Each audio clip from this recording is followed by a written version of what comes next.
चलिए, तो coming back to this strategic management model, हम लोग स्ट्रेटेजिक इंटेंट के बारे में बात कर रहे हैं।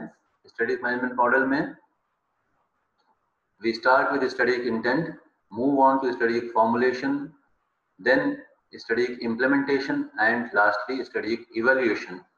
और strategic intent जिसके बारे में अभी हम लोग डिस्कशन कर रहे हैं, इसमें जो अलग अलग स्टेप्स देखे अभी तक हम लोगों ने, vision, mission, values, mission, business, definition, फिर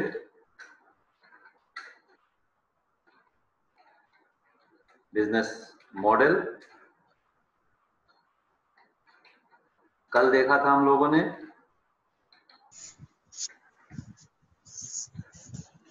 goals sir goal objectives and objectives,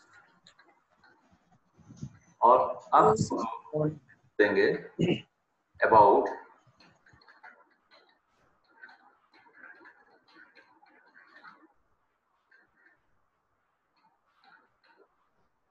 key performance indicators for any organization।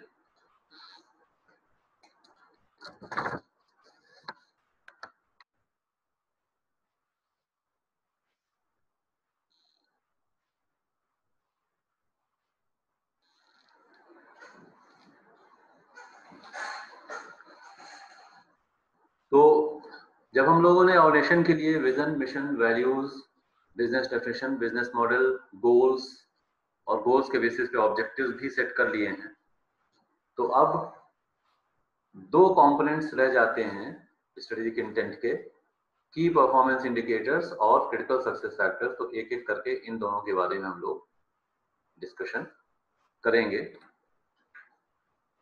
की performance indicators, an important aspect of the overall strategic intent of an organization। तो इसका क्या मतलब हो सकता है?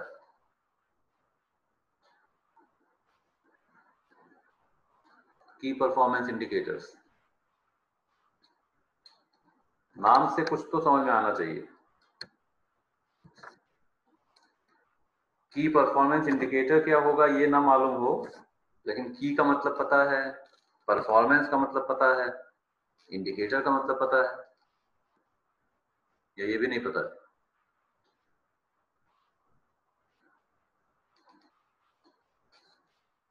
की मीन्स, सर मीनिंग तो पता है, मतलब अलग अलग अगर पता है तो मिलाकर भी पता हो जाएगी, ऐसे क्यों नहीं? मतलब कुछ तो आइडिया लग ही जाएगा आगे। फिर की का मतलब क्या हुआ? की का मतलब सर कोई इम्पोर्टेंट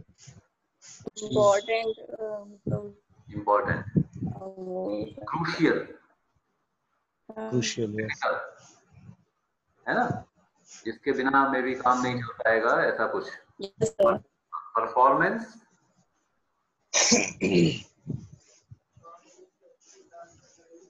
कुछ भी काम हमको करना है तो परफॉर्म करना है, तो हमारी परफॉर्मेंस कैसी है, किस तरह का परफॉर्मेंस की हिंदी क्या होती है भाई? कैसे हम कोई चीज कर रहे हैं, कितना अच्छे से कर रहे हैं, अच्छे से नहीं कर पा रहे हैं, तो वो हमारी परफॉर्मेंस है। प्रदर्शन, हाँ प्रदर्शन, हाँ हमारा कैसा प्रदर्शन है, हमें कोई काम दिया गया है तो हमने उसको कितना इफेक्टिवली किया, कैसे किया, एफिशिएंटली किया, ये कितना इफेक्टिवली किया। हाँ। और इंडिकेटर, इंडिकेटर सर दर्शाता है जो किसी चीज को कि मतलब हमने अगर कोई काम किया है तो कितने लेवल तक अच्छा किया है या कितने लेवल तक उसमें एफर्ट लगे हुए हैं। बस तो यही है। तो परफॉर्मेंस की बात हम कर रहे हैं कि हमने किस तरह की परफॉर्मेंस दी, हो गया ये हो गया इंडिकेटर, परफॉर्मेंस इंडिकेटर। तो जब भी हमें कुछ टास्क दिया गया है, ऑर्गेनाइजेशन से हमें कोई रिस्पॉन्सिबिलिटीज, रोल्स रिस्पॉन्सिबिलिटीज मिली हुई हैं, वो रोल्स रिस्पॉन्सिबिलिटीज हम एग्जीक्यूट कर रहे हैं, उनको हम परफॉर्म कर रहे हैं, तो इंडिकेटर कुछ होना चाहिए जिससे कि पता चले कि आपका की परफॉर्मेंस किस लेवल की है। बस यही मतलब हुआ परफॉर्मेंस इंडिकेटर का। तो आप MBA कर रहे हैं आप लोग, अब MBA में पूरे सेमेस्टर आपकी पढ़ाई होगी और पढ़ाई करने के बाद आपकी परफॉर्मेंस का पता चल ले, इसके लिए एग्जाम लिया जाएगा।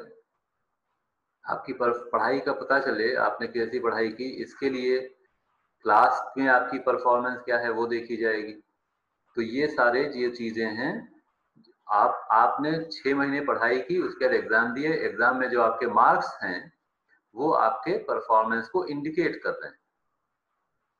तो इसी तरह से ऑर्गेनाइजेशन में भी होना चाहिए। ऑर्गेनाइजेशन में कुछ ऐसा सिस्टम कुछ होना चाहिए कि वो पता कर सकें कि ऑर्गेनाइजेशन के मेंबर्स और ऑर्गेनाइजेशन इटसेल्फ वो कैसी परफॉर्मेंस दे रहा है। और की परफॉर्मेंस इंडिकेटर्स, की परफॉर्मेंस इंडिकेटर का मतलब हो गया कि वो परफॉर्मेंस इंडिकेटर जो कि ज्यादा इंपॉर्टेंट है। कई सारे परफॉर्मेंस इंडिकेटर्स हम कह सकते हैं, उसमें से कोई ज्यादा इंपॉर्टेंट हो सकता है, बेहतर हो सकता है, कोई उतना क्रूशियल हो सकता है ना हो। जैसे एक स्टूडेंट के लिए परफॉर्मेंस इंडिकेटर्स क्या क्या हो सकते हैं? एक स्टूडेंट की हाँ परफॉर्मेंस अगर हमें मेजर करनी हो कैसे होगा? हाँ सर, उसका रिस्पांस किसी भी क्वेश्चन के लिए, उसके जो असाइनमेंट्स मिल रहे हैं उसका कंप्लीशन किस तरीके से कर रहा है। हाँ, ये इसके बाद से सर एग्जाम्स में उसकी परफॉर्मेंस, एग्जाम्स की में परफॉर्मेंस।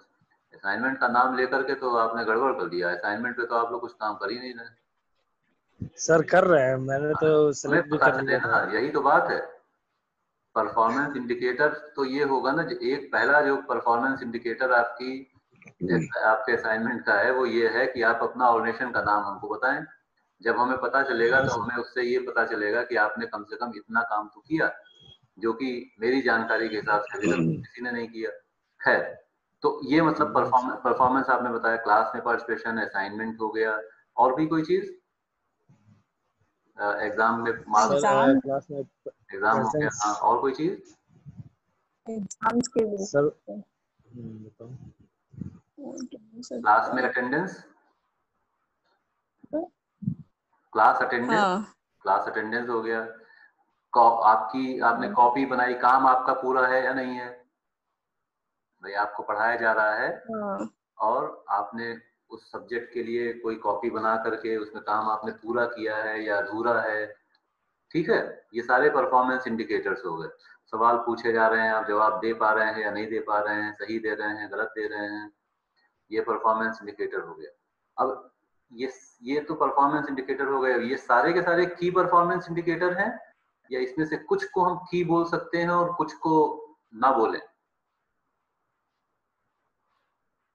सर सारे की नहीं हो सकते हैं, सारे नहीं हो सकते। तो इसमें कुछ ही की होंगे और बाकी सब परफॉर्मेंस। हमने एक स्टूडेंट के लिए जो परफॉर्मेंस इंडिकेटर्स बोले वो बोला, हाँ उसकी अटेंडेंस, सुन लीजिए, एग्जाम्स, एग्जाम, हाँ फिर से Yes, बात करते हैं। हमने कहा एक स्टूडेंट के जो परफॉर्मेंस इंडिकेटर्स हैं, नंबर 1 उसकी अटेंडेंस हो गई, नंबर 2 हो गया उसका नोट्स के कंप्लीटनेस, ठीक है, नंबर 3 हो गया क्लास पार्टिसिपेशन, नंबर 4 हो गया असाइनमेंट्स, नंबर 5 हो गया एग्जाम के मार्क्स। अब इसमें से की कौन से हैं और ऐसे कौन से हैं जो में भी की नहीं है?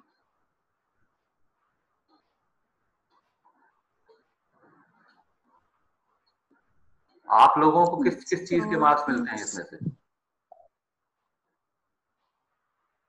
जितनी चीजें बताई गई, क्या सर? जितनी चीजें, जितने नाम लिए गए, तो एमबीए में या अटेंडेंस के लिए, हाँ अटेंडेंस के मार्क्स मिलते हैं। यस सर, और एग्जाम्स के, एग्जाम्स में कैसी परफॉर्मेंस उसके मार्क्स मिलते हैं। दूसरा ये हो गया। और यस सर प्रोजेक्ट के, सर अटेंडेंस के भी मार्क्स मिलते हैं, असाइनमेंट के, असाइनमेंट्स के, हाँ, और सर असाइनमेंट्स के बेस पे, कॉपी में नोट्स आपके पूरे हैं या नहीं है sir class performance, assignment, attendance performance भी हो गया। मार्क्स दिए जाते हैं। कॉपी आपकी बढ़िया बनी है कि नहीं बनी, इसके मार्क्स मिलते हैं। सर कहाँ से ले? हाँ, डिस्कनेक्ट हो गया था भाई। तो कॉपी अच्छी बनी है या नहीं बनी है, इसके मार्क्स होते हैं? नहीं सर, नहीं होते। तो इस तरह से इसका मतलब है, सर तो छोटे है बट बच्चों के की लिए नहीं होता है। होता है लेकिन सर, होता है बट की नहीं होता है वो। की नहीं होता। हाँ, तो वही मैंने कहा ना। हाँ, तो इसीलिए यही मतलब हुआ की परफॉर्मेंस इंडिकेटर का। वही बता रहे। तो इसका मतलब है कम से कम AKTU आपकी यूनिवर्सिटी जो है उसने कहा कि जितने भी परफॉर्मेंस इंडिकेटर्स हो सकते हैं उसमें से कुछ ये जो है वो की है और ये की नहीं है। तो कोई भी ऑर्गेनाइजेशन इस तरह से ये डिसाइड करेगा और अपने एम्प्लॉयज के लिए और अपनी परफॉर्मेंस के लिए भी बताएगा कि कई सारे परफॉर्मेंस इंडिकेटर्स हो सकते हैं, लेकिन उसमें से कौन से इंडिकेटर्स, कौन से परफॉर्मेंस इंडिकेटर्स की हैं, ज्यादा क्रूशियल हैं, जिनके ऊपर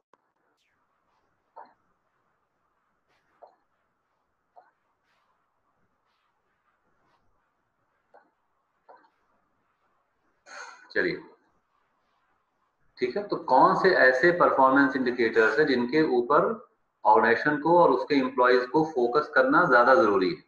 की परफॉर्मेंस इंडिकेटर का मतलब यही हुआ, जितने भी परफॉर्मेंस इंडिकेटर्स होंगे वो सबके सब परफॉर्मेंस में कंट्रीब्यूट कर रहे हैं, लेकिन जो की परफॉर्मेंस इंडिकेटर हैं उनका परफॉर्मेंस के ऊपर जो इम्पैक्ट है वो ज्यादा होगा। तो इसलिए ये आइडेंटिफाई करना जरूरी है कि कौन से की परफॉर्मेंस इंडिकेटर्स हैं और वो उनके ऊपर फोकस किया जाए, जिससे कि अच्छी परफॉर्मेंस एक्सट्रैक्ट की जा सके। तो कई जितने भी हम लोगों ने अभी परफॉर्मेंस इंडिकेटर बोले उसमें से भी कुछ कुछ तो की बोले आपने, कुछ आपने कहा कि की नहीं है, लेकिन सबसे ज्यादा क्रूशियल जो परफॉर्मेंस इंडिकेटर होगा एक स्टूडेंट के लिए वो उसके फाइनल मार्क्स हो गए। उसके अलावा तो कुछ नहीं, अटेंडेंस भी कम हो, एग्जाम उसके कुछ मार्क्स कट भी जाएं, लेकिन फाइनल जो परसेंटेज एक्सटर्नल एग्जाम के जो मार्क्स हैं वो अच्छे हो गए तो अच्छी परफॉर्मेंस मानी जाएगी। तो कई स्टूडेंट्स ऐसे होते हैं जो और चीजों पे फोकस नहीं कर रहे हैं, केवल इसी पे फोकस कर रहे हैं, एग्जाम से पहले जम करके पढ़ाई की और मार्क्स अच्छे ले आए, और हो सकता है जो रेगुलर स्टूडेंट हो उससे भी अच्छे आ जाए। तो की परफॉर्मेंस इंडिकेटर इसी तरीके से ऑर्गेनाइजेशन में भी कुछ ना कुछ होने चाहिए और उनके ऊपर ऑर्गेनाइजेशन फोकस करते हैं। तो performance indicators are well understood as being the metrics. Metrics का मतलब मेजर्स, किस चीज के आधार पर हम मेजर कर रहे हैं, क्या मेजर कर रहे हैं, परफॉर्मेंस मेजर कर रहे हैं। तो मीट्रिक्स और measures in terms of which the performance is measured, evaluated और कंपेयर्ड। तो मेजर कर रहे हैं उसको इवेल्युएट कर रहे हैं, उसका मूल्यांकन कर रहे हैं और कंपेयर कर रहे हैं, अलग अलग लोगों की परफॉर्मेंस को इसके बेसिस पर कंपेयर कर रहे हैं। तो की परफॉर्मेंस इंडिकेटर्स और in short KPIs are therefore the metrics in terms of which the critical success factors, जो अब हम लोग अगली उसमें पढ़ेंगे इसके बाद, are evaluated।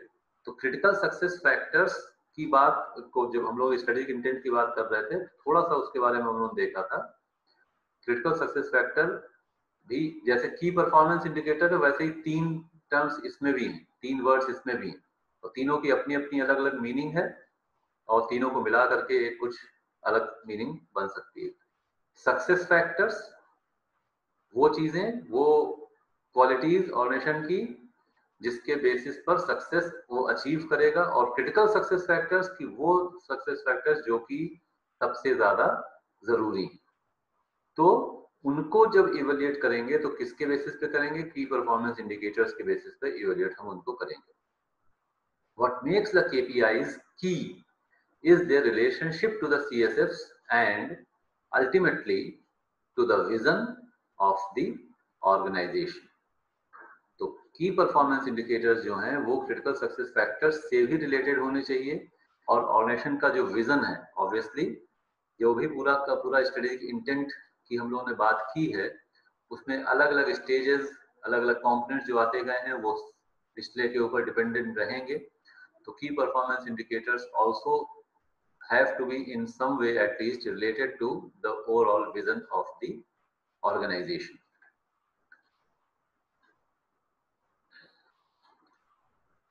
सही तरीके से ये आइडेंटिफाई किया जाए कि कौन सा केपीआई हमारे लिए इंपॉर्टेंट है, हमारे लिए जरूरी है, ये बहुत ही क्रिटिकल होगा किसी भी ऑर्गेनाइजेशन में। तो identification of which KPIs to use is important, क्योंकि फिर उसी हिसाब से लोग काम करेंगे।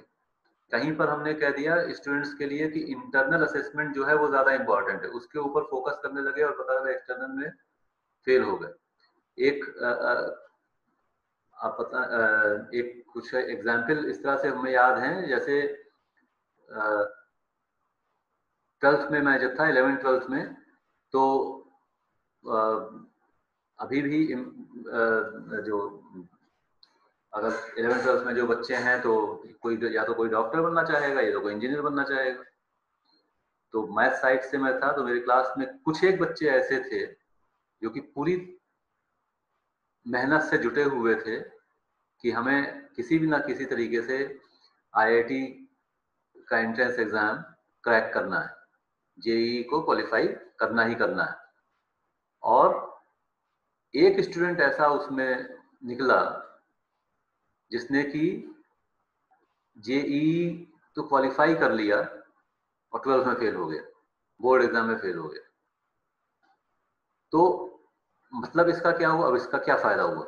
इस तरह की चीज बहुत ही रेयर होगी, लेकिन उसने, इसका मतलब है सही केपीआई के ऊपर फोकस ही नहीं किया। प्राइमरी केपीआई चाहे जितना भी मुश्किल हो जेईई को क्रैक करना, चाहे जितना ही इंपॉर्टेंट हो उसको क्रैक करना, लेकिन फिर भी अगर 2 एग्जाम्स देने हैं किसी स्टूडेंट को, 12th के स्टूडेंट को, एक 12th का बोर्ड एग्जाम और एक इंजीनियरिंग का एंट्रेंस एग्जाम, तो ऑब्वियस सी बात है कि ज्यादा इंपॉर्टेंट परफॉर्मेंस इंडिकेटर जो उसका है वो है 12th का बोर्ड एग्जाम। बोर्ड एग्जाम में फेल होकर के इंजीनियर नहीं बन सकते, और बोर्ड एग्जाम में पास होते हैं और तो हो सकता है कि आईआईटी का नहीं तो किसी लोअर क्वालिटी वाले का इंजीनियरिंग कॉलेज का हम क्वालिफाई कर लेते तो भी काम हमारा हो जाता। तो ये इसीलिए ये बहुत ही ज्यादा जरूरी है कि हम सही केपीआई को आइडेंटिफाई करें, किसके ऊपर हमें सबसे ज्यादा फोकस करना। The company has to determine, अगर ऐसा नहीं होगा तो एम्प्लॉइज पता चला गलत डायरेक्शन में प्रयास करते रह जाएंगे और गलत चीज अचीव कर लेंगे जो कि एक्चुअली ऑर्गेनाइजेशन का ऑब्जेक्टिव था ही नहीं। The company has to determine which combination of metrics it would use to determine whether it is successful. इसीलिए ऐसे ही केसेस में कुछ कभी कभी ये हो सकता है कि इंडिविजुअल लेवल पर भी देखें, किसी ने कोई चीज मतलब सक्सेस को हम कैसे मेजर कर रहे हैं, इंडिविजुअल की सक्सेस को, अपनी सक्सेस को हम कैसे मेजर कर रहे हैं। तो सक्सेसफुल होने के लिए हमें क्या चाहिए? पता चला कि हम गलत चीज के पीक को चेज करते रह गए और बाद में समझ में आया कि जो सक्सेस हमने पाई वो एक्चुअली खोखली है। तो यही चीज कंपनी के लिए भी होगा। तो सक्सेसफुल है या नहीं है ये कैसे डिटरमिन किया जाएगा? KPIs thus help to quantify the critical success factors. Then again, selecting the right measures of key performance indicators is vital for effectiveness. Effective तभी होंगे जब सही चीज करेंगे। पढ़ाई करनी है एग्जाम में अच्छे मार्क्स लाने के लिए, तो एग्जाम में जितना ज्यादा पढ़ेंगे उतने अच्छे मार्क्स आएंगे। Yes sir. ये जितना, क्या ऐसा नहीं होता है कभी कि कोई बच्चा ऐसा दिखता हो कम से कम कि वो पढ़ा तो कम लेकिन मार्क्स अच्छे आ गए?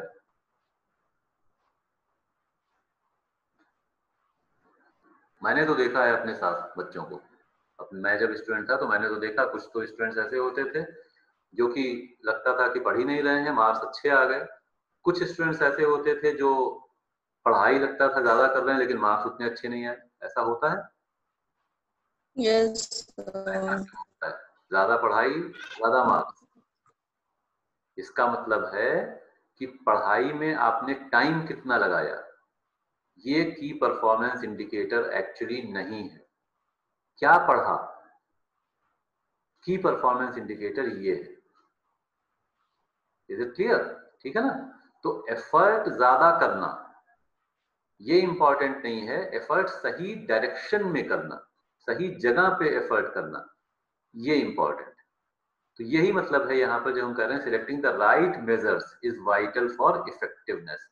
हम कह रहे हैं दो अलग अलग एम्प्लॉइज हैं, ये ज्यादा मेहनत करते दिखता है। एक एम्प्लॉय है जो आप जानते हैं जैसे कोई एम्प्लॉय है जो कि रोज ओवर टाइम करता है, रोज 2 घंटे रुक करके जाता है, ओवर टाइम करे ना करे लेकिन पता चला जो भी ऑफिस का टाइम है उससे 2 घंटे उसको एक्स्ट्रा जरूर लगता है, रोज रोज रुकना पड़ता है, रोज रुकना पड़ता है। वो ज्यादा अच्छा एम्प्लॉय है, ये दूसरी तरफ एक ऐसा एम्प्लॉय है जो कि रोज टाइम पे जाता है, टाइम पे आता है, टाइम पे जाता है। कैसे पता चलेगा? तो केवल इतने से कि कौन कब आ रहा है कौन कब जा रहा है आप नहीं कुछ कह सकते हैं।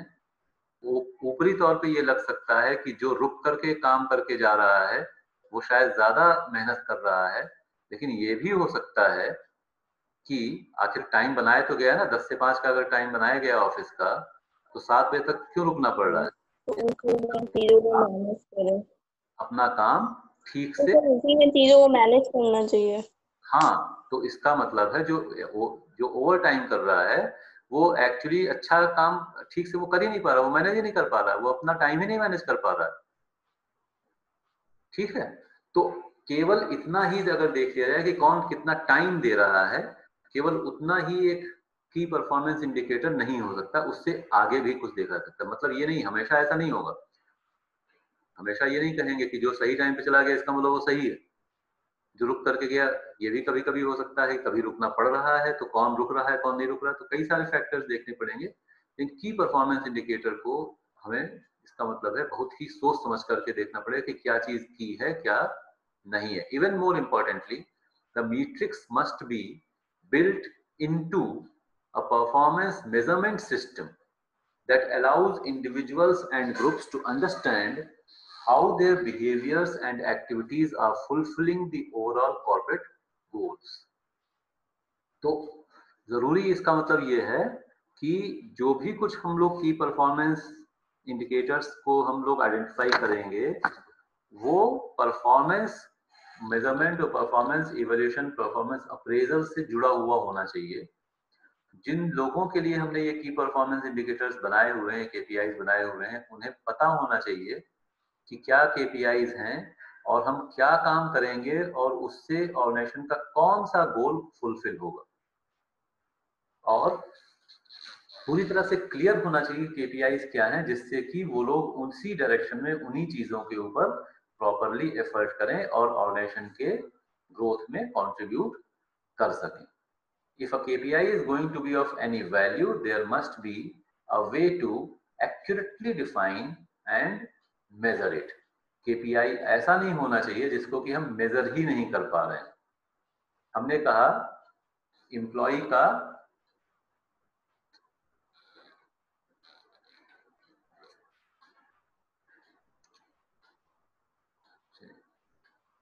हम कह रहे हैं एम्प्लॉय का एटीट्यूड, एम्प्लॉय का एटीट्यूड एक केपीआई हो सकता है। काम के प्रति उसका कैसा एटीट्यूड है,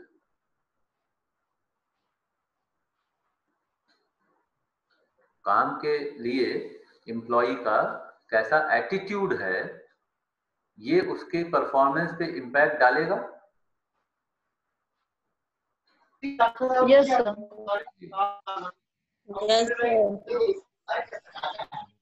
ये क्या ही होना चाहिए, यस एम्प्लॉय कितना डेडिकेटेड है अपने काम के लिए, एम्प्लॉय कितना डेडिकेटेड है ऑर्गेनाइजेशन के लिए, एम्प्लॉय कितना लॉयल है ऑर्गेनाइजेशन की तरफ, ये काम पे इम्पैक्ट डालेगा। यस सर, तो ये KPI में आना चाहिए। यस इसे मेजर कर सकते हैं, आना चाहिए। इसे मेजर कर सकते हैं। एम्प्लॉय का एटीट्यूड मेजर कर सकते हैं, एम्प्लॉय की लॉयल्टी मेजर कर सकते हैं। एम्प्लॉय की लॉयल्टी क्या मेजर की जा सकती है? Yes sir. की जा सकती है। ये कैसे होता है भाई? मुझे तो आज तक कोई तरीका नहीं पता चला। लॉयल्टी कैसे मेजर करेंगे? एटीट्यूड कैसे मेजर करेंगे? these are actually qualities, और इसे आप एक्यूरेटली मेजर नहीं कर सकते।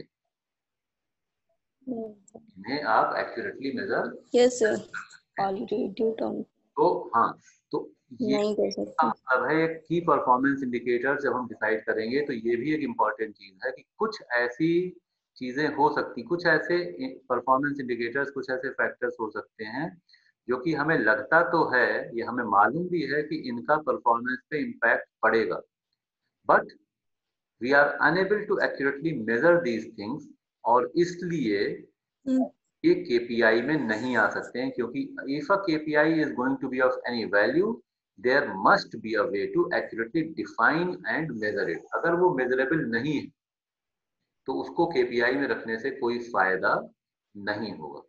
This is important. Then certain benefits. क्या benefit है? KPIs have gained importance as well as popularity in the corporate world as they have several benefits. Benefits क्या हैं? KPIs help an organization define and measure the progress towards the objectives. ठीक है, objectives की तरफ progress हो रही है, कितनी हो रही है, नहीं हो रही है, ये जानने के लिए KPIs मदद करेंगे. KPIs give everyone in the organization a clear picture of what is important and what they need to do to accomplish the objectives. सबको मालूम है कि ये की परफॉर्मेंस इंडिकेटर्स हैं, क्या जरूरी चीजें हैं, किस तरफ हमको एफर्ट करना है, ये मालूम है, और उसके ऊपर वो एफर्ट करके और ऑर्गेनाइजेशन के ऑब्जेक्टिव्स को अचीव करने में योगदान दे सकते हैं. सबको मालूम है कि हम क्या करेंगे तो हमें रिवॉर्ड मिलेगा, क्या करेंगे तो ऑर्गेनाइजेशन भी ग्रो करेगा और हम भी ग्रो करेंगे, और क्या करने से ज्यादा फायदा नहीं होने वाला. KPIs are a helpful tool for organizations to motivate their employees towards achievement of its objectives. तो KPI बता दिया गया है और उससे और एम्प्लॉइज जो है वो मोटिवेट होंगे और ऑर्गेनाइजेशन के ऑब्जेक्टिव्स की तरफ एफर्ट करेंगे. KPIs can also be used for benchmarking. Benchmarking क्या होता है?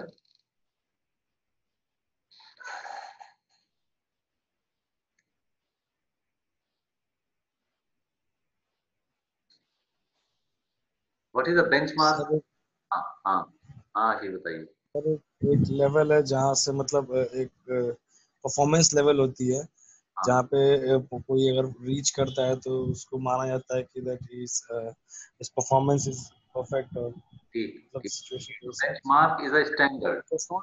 सकते हैं sir. Benchmark is a standard. Yes sir, standard.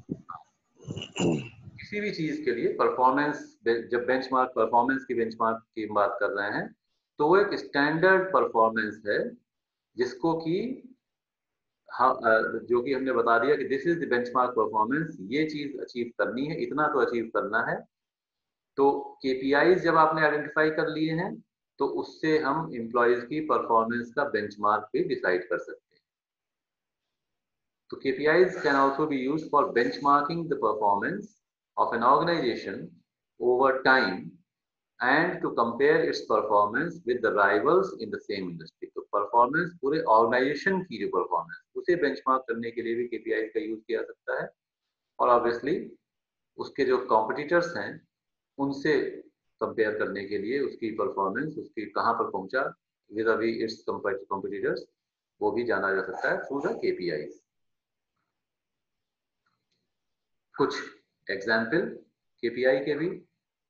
If a company wishes to be an employer of choice, ये कंपनी के कहीं विजन मिशन में कहीं लिखा होगा, it is to become an employer of choice, then a relevant KPI might be the number of voluntary resignations expressed as a percentage of the total number of employees at the beginning of the measurement period। थोड़ा सा complex तरीके से लिखा हुआ है, मतलब simple ये हुआ कि एक कंपनी ने अपनी वैल्यूज में, अपने विजन में कहीं पर लिखा हुआ है कि we want to be an employer of choice, मतलब कि लोग हमसे, हमारे साथ जुड़ना चाहेंगे। होते हैं ऐसे ऑर्गेनाइजेशंस कि हम चाहेंगे कि हम इस ऑर्गेनाइजेशन का हिस्सा बने। तो अगर कोई कंपनी ऐसा चाहती है तो ये पता कैसे चलेगा कि कंपनी एम्प्लॉयर ऑफ चॉइस है या नहीं है? तो कितने लोग ऑर्गेनाइजेशन को छोड़ के जा रहे हैं खुद से, ऑब्वियसली इससे पता चल सकता है। अगर कोई एम्प्लॉयर ऑफ चॉइस है तो वहां पर रेजिग्नेशंस कम होंगे, अगर कोई एम्प्लॉयर ऑफ चॉइस नहीं है तो रेजिग्नेशंस ज्यादा हो सकते हैं। तो to make this KPI practical, the human resource information system HRIS should be able to provide the information required to measure on the basis of these metrics. Otherwise the KPI itself becomes redundant। इस KPI का कोई मतलब नहीं रह जाएगा अगर इसको major करने के लिए इंफॉर्मेशन हमारे पास नहीं है। तो इसको छोड़ दीजिए, इसके मतलब नहीं है। This is about KPIs। कोई क्वेश्चन?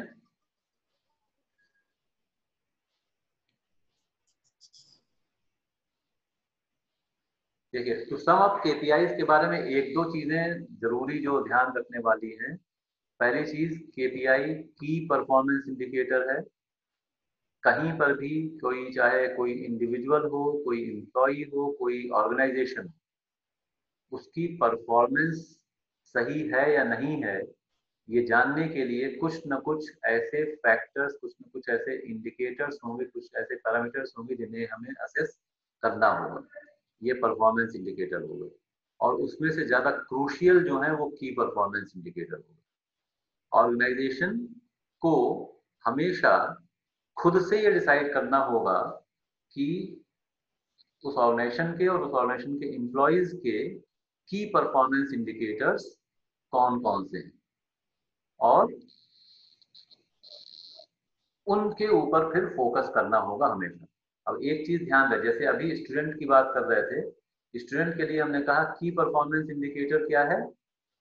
एग्जाम के मार्क्स हैं, यही कहा था। सब लोग हैं, जग रहे हैं? Yes sir. यस सर, जग रहे हैं। तो किसी भी स्टूडेंट के लिए जो की परफॉर्मेंस इंडिकेटर, सबसे की परफॉर्मेंस इंडिकेटर जो है वो उसके एग्जाम के मार्क्स हो गए। तो इसका मतलब हुआ कि 6 महीने पढ़ाई की जा रही है, 6 महीने पढ़ाया जा रहा है उसको, किसी स्टूडेंट को, और उसका एक्चुअली वो परफॉर्म कर रहा है नहीं कर रहा है ये पता कब चलेगा? जब टाइम तो हाथ से निकल गया। अब मान लीजिए कि कोई स्टूडेंट क्लास में नहीं आ रहा है, उसको बोला जा रहा है क्लास में क्यों नहीं आते हैं? तो नहीं सर, हम पढ़ाई तो कर रहे हैं। आप चिंता मत करिए, मैं पढ़ाई कर रहा हूँ, मार्क्स अच्छे आ जाएंगे, मार्क्स अच्छे आ जाएंगे। और उसके बाद जब एग्जाम हुआ तो फेल हो गए। तो अब टाइम तो हाथ से निकल गया। तो इसलिए एक चीज ये ध्यान में रखने वाली है कि हमें, इसका मतलब है जो कंटिन्यूअस सिस्टम में, कंटिन्यूटी में कुछ एक फैक्टर्स ऐसे रखने पड़ेंगे जिनसे कि हम डे टू डे बेसिस पर चेक कर सकें कि जो अल्टीमेट मेजरमेंट होगा, अल्टीमेट जो रिजल्ट होगा, वो अचीव हो पाएगा कि नहीं हो पाएगा अभी जो कुछ हो रहा है उसके बेसिस। तो इसीलिए फिर बाकी जो चीजें हैं, भाई नोट्स तो आपके पूरे ही नहीं है, तो कैसे आप एग्जाम में पढ़ाई कर लोगे? तो वो भी एक परफॉर्मेंस इंडिकेटर एक बन गया। तो ये चीजें हमें बीच बीच में देखनी पड़ती हैं, इसीलिए तो बाकी फैक्टर्स इसलिए इंपॉर्टेंट होते हैं। अब वो जो बाकी फैक्टर्स हमने देखा, वो अगर सही है, वो एक्चुअली परफॉर्मेंस से रिलेटेड है, तब तो उनका बेनिफिट मिलेगा। और वरना अगर जो ये जो परफॉर्मेंस इंडिकेटर ये हमने गलत डिसाइड कर लिया, हमने कहा ठीक है क्लास को ज्वाइन कर लिया, जिसने जिसने क्लास को ज्वाइन कर लिया वो हम मान रहे हैं कि भाई कुछ तो समझ में आ ही रहा होगा उसको, और एग्जाम में अच्छा परफॉर्म कर जाएगा। और ऑनलाइन क्लास में तो ये भी हो सकता है कि अगर वीडियो भी नहीं ऑन है, क्लास के टाइम पे क्लास ज्वाइन किया और उसके बाद जब मीटिंग खत्म हो जाएगी, पता नहीं क्या कर रहे हैं भी कि नहीं, ये भी हो सकता है। तो इसका मतलब है simply being connected to the class can not be a key performance indicator. उसको अगर हम केवल एक की परफॉर्मेंस इंडिकेटर बना देंगे तो वो सफिशिएंट नहीं होगा, मे बी उसके साथ साथ कुछ और चीजें होनी चाहिए। तो ऑर्गेनाइजेशंस को इसका मतलब है, ये बहुत जरूरी है समझना कि कौन से ऐसी चीजें हैं जो कि एक्चुअली रिजल्ट देंगी और वो ही की परफॉर्मेंस इंडिकेटर बनाए जाएं, वरना एम्प्लॉयज गलत डायरेक्शन में प्रयास करते रह जाएंगे, ऑर्गेनाइजेशंस गलत डायरेक्शन में प्रयास करते रह जाएंगे, और जब टाइम निकल जाएगा तो पता चलेगा कि एक्चुअली जो काम करना था वो तो किया ही नहीं, कुछ और ही करते रह गए, और जिस कारण से रिजल्ट नहीं मिल पाया। तो this is why KPIs are very important because they show कि वो ये बताते हैं कि किस जगह पर एफर्ट करना है और कितना एफर्ट करना है। चलिए, तो ये यहीं पे आप भी खत्म करते हैं आज की क्लास। कोई क्वेश्चन?